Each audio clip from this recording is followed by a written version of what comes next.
and hat in. So for now, let's take a walk around. Those Depression songs are starting to resonate again, in case you haven't noticed.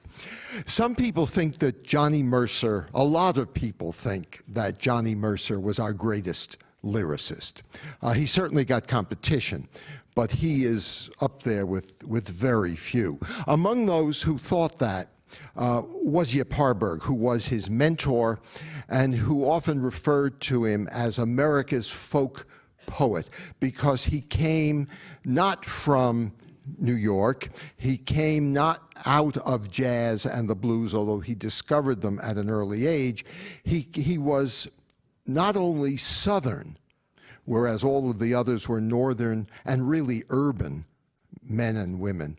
But unlike most of the songwriters who were his equals, Berlin, Kern, Hammerstein, Hart, Rogers, the Gershwins, Porter, Harburg, all but Porter were Jewish. And so he brings an entirely different sensibility. And they were all either immigrants or the children of immigrants, whereas he was a Protestant kid from Savannah who ended up in the music business and brought a different sensibility to his writing. But because he loved jazz and the blues, he ends up being a natural collaborator for Harold Arlen. And together they write as eclectic a body of song as you expect from these songwriters. Because remember, they were never writing about themselves, or almost never writing about themselves. They were writing what the market would bear. And if there was a melody with a certain feel, the job of the lyricist was to set words to it that fit emotionally, regardless of how the lyricist happened to be feeling this morning. That is, it was personal in the sense that they cared about it, but it was not personal in that they were not simply sharing. And for which we should thank God each day. The first of the songs by Arlen and Mercer that we're going to do today is a song for a big band. It's a song to croon to with a sax section playing the melody in back of you. Then we're going to do a song about being on the road that whose spirit comes from its opening line. Free and easy, that's my style. Mercer heard something in the music and was able to translate it immediately into the lyric. And then finally, the most perfect saloon song of all. But first, a song for slow dancing, Close Together.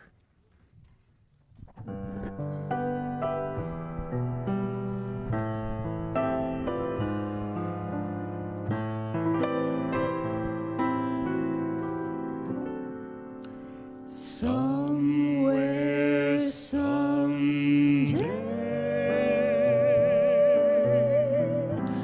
we'll be close together, wait and see.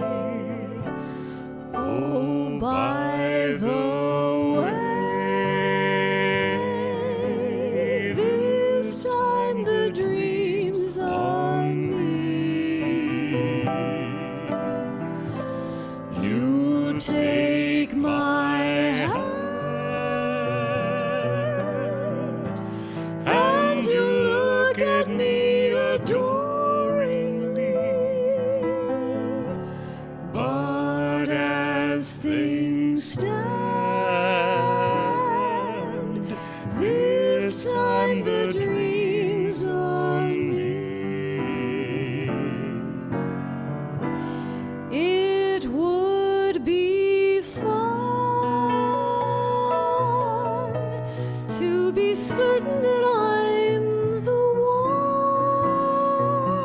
one, to know that I at least supply the shoulder you cry upon, to see you through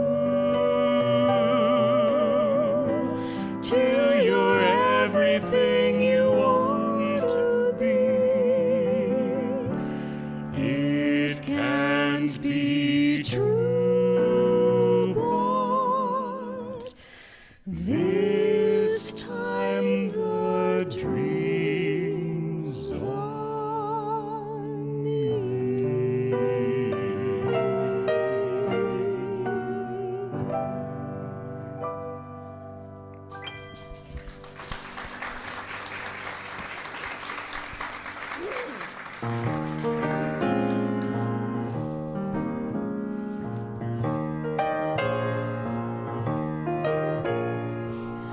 Free and easy, that's my style. Howdy do me, watch me smile. Fare thee well thee after a while, 'cause I gotta roam, and any place I hang my hat is home.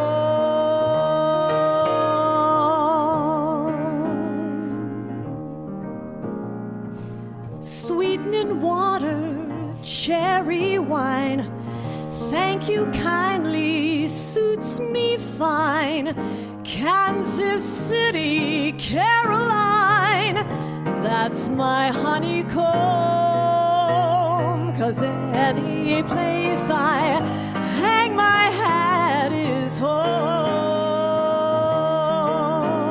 is home.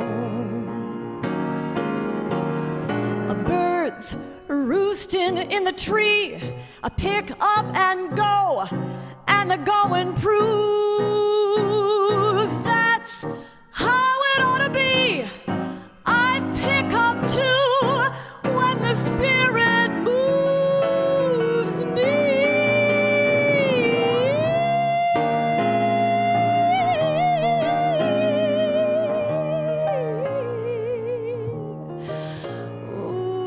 Cross the river, round the bend.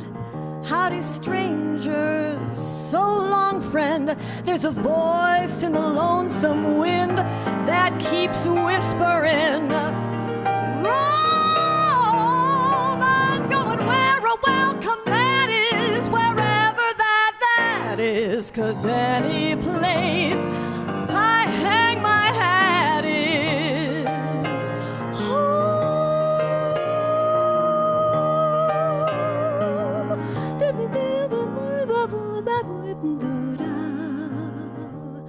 Ooh, free and easy, that's my style. Cross the river, round the bend. Any place I hang my hat is home.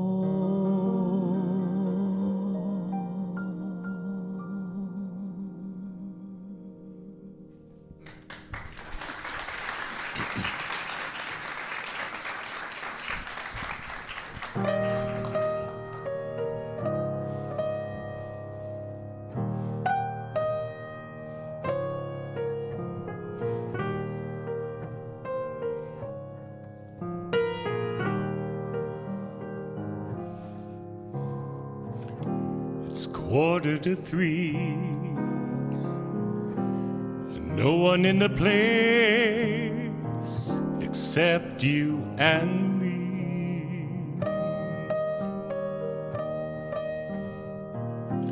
So set 'em up, Joe. I've got a little story you ought to know.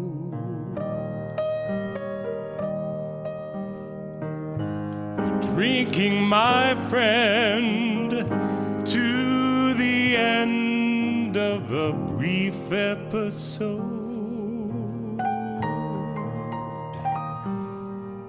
Make it one for my baby and one more for the road.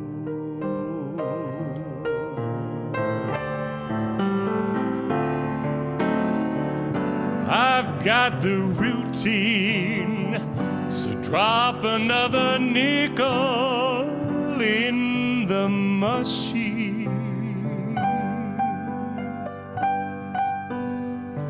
I'm feeling so bad, I wish you'd make the music dreamy and sad.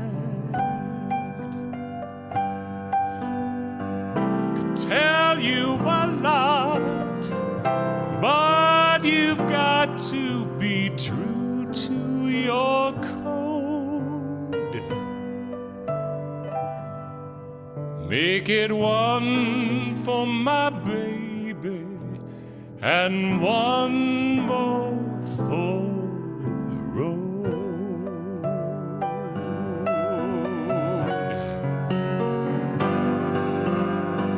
You'd never know it, but buddy, I'm a kind of poet, and I've got a lot of things to say.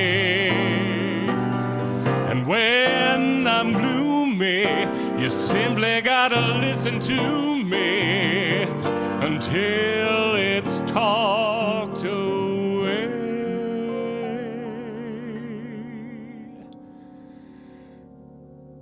Well, that's how it goes.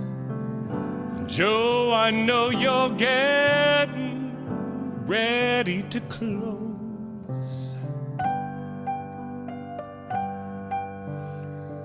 So thanks for the cheer. I hope you didn't mind my bending your ear. This torch that I found must be drowned or it soon might explode.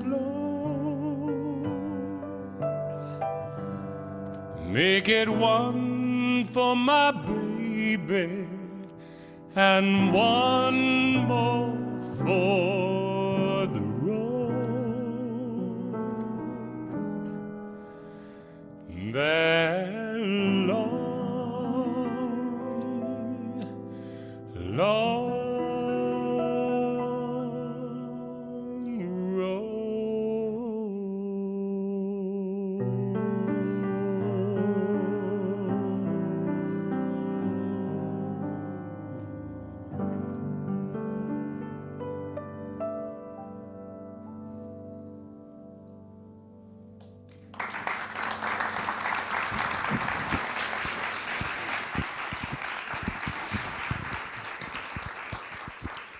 That is one great lyric. Do you know who introduced that song? Can anyone tell me? Sinatra sang it for decades. It goes back to 1943. Fred Astaire, in one of the worst movies he ever made, called The Sky's the Limit. The best-known song that Harold Arlen ever wrote and the best-known song that Yip Harburg ever wrote are the same song. They're also probably the best-known song any American ever wrote, and yet it almost never happened. Arlen and Harburg had been signed to write for the songs for The Wizard of Oz. And when they were done, they'd written the score, Ding Dong, the Witch is Dead, and We're Off to See the Wizard, and all those songs. Somebody said, but we need a little song for Dorothy. Well, we need a sad song for Dorothy. Now, you need to understand that Dorothy had gotten to be Dorothy in a circuitous way. When they started to work on the movie, not shoot it, but work on the idea, put it together, Louis B. Mayer, who generally in life got what he wanted, wanted Shirley Temple to play Dorothy. You might want to think about what that would have done if the Queen of Spaghetti Curls had ended up playing Dorothy. I've always found her charm resistible, I should convey. The next time someone ties you to the chair and makes you watch a Shirley Temple movie, don't watch her. Watch the man she's standing next to when she tap dances on the steps. Because that's Bill Robinson, Bojangles, one of the great American dancers. And if you want an image of the way in which American movies humiliated black performers, there's a good image. He's made to dance with a 6-year-old whose main talent grows from the top of her head. Goodness, he can be withering about children, can't he? Only when they make movies.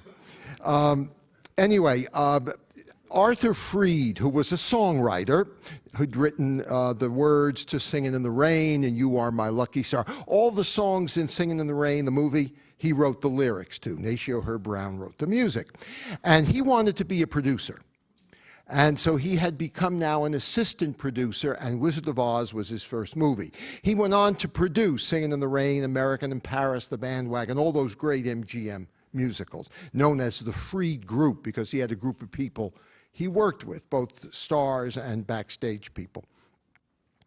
And he went to Mayer and convinced Mayer not to hire Shirley Temple, but to use Garland. After all, she was already under contract. But she was 18 years old. They had to bind her because she had to be 12.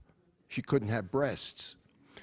So Dorothy is now Judy Garland, and they're going to write a song for her. And now they can do it because Garland can sing it, except she's only 12. So they write this, Arlen writes this melody, and he brings Harburg in to hear it. And Arlen played the piano in a very flamboyant, ornate sort of way, with lots of curlicues.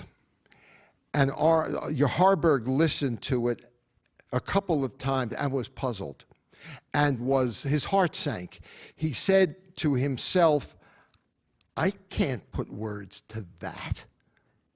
And so he called his friend Ira Gershwin, and Ira Gershwin came over and listened, and he heard Arlen play it, and he too was stumped. How do you put words to this thing that Arlen has written? And then Ira got a brainstorm. He said, Harold, play the melody with one finger.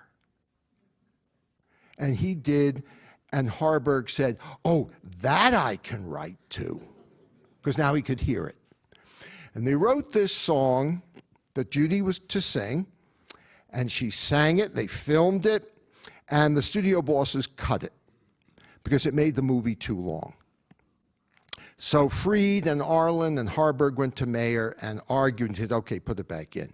And then the people argued again, and okay, we're going to cut it again. They cut it a second time. Made the movie too long. And the filmmakers used to be worried about those things. They didn't think that they should put us in the movie theater for something that makes King Lear look like a short, the way they do now. Filmmakers are very disciplined. I don't know about you, but I find most movies too long. And it's not a comment on my attention span. I've got this toy that I've got to keep playing with. They cut it 3 times.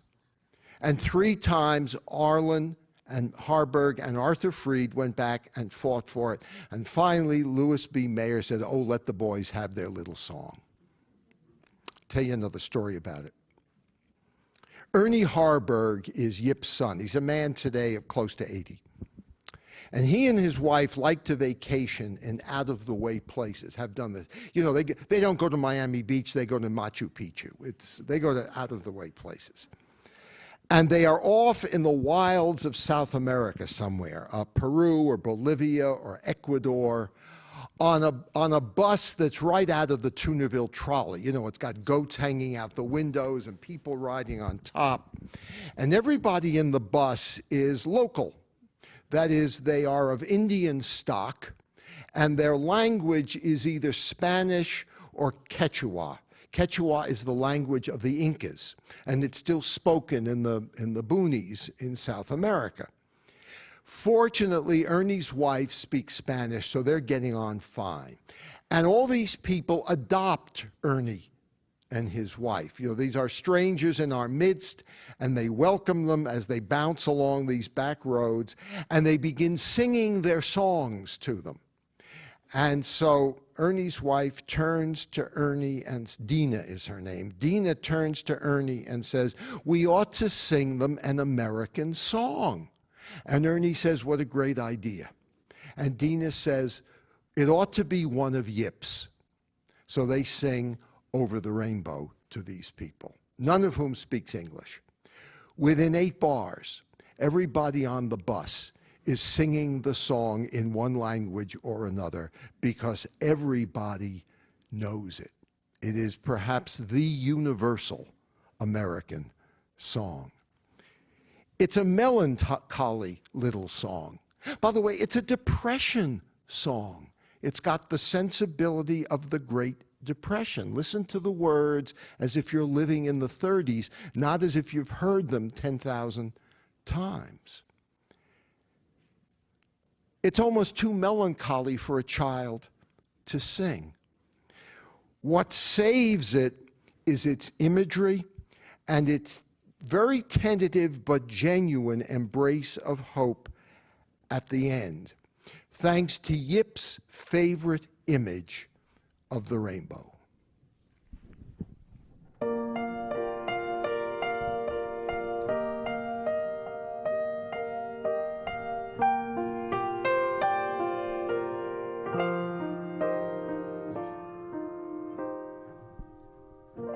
When all the world is a hopeless jumble and the raindrops tumble all around, heaven opens a magic lane.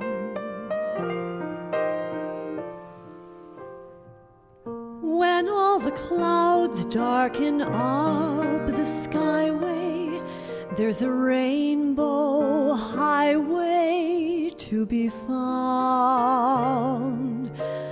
leading from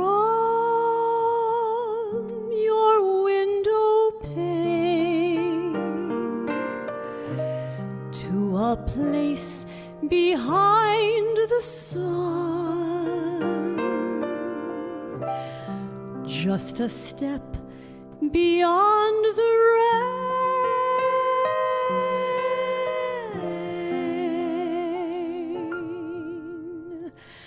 Somewhere over the rainbow, way up high, there's a I heard of once in a lullaby.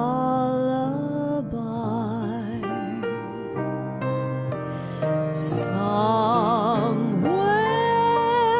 over the rainbow, skies are blue,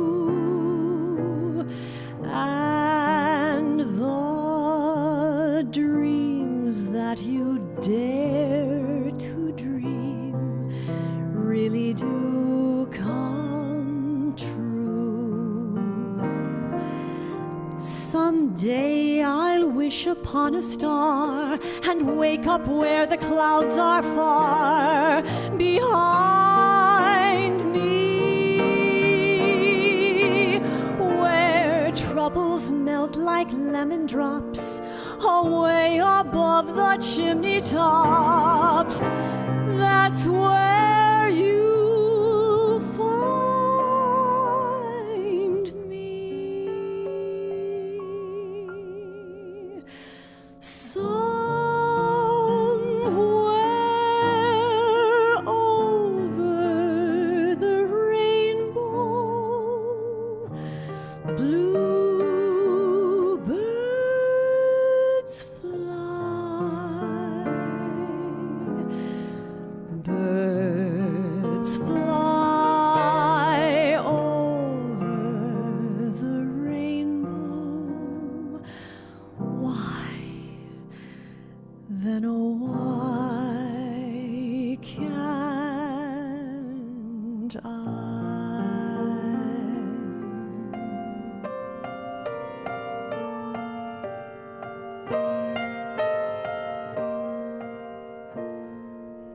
If happy little bluebirds fly beyond the rainbow, why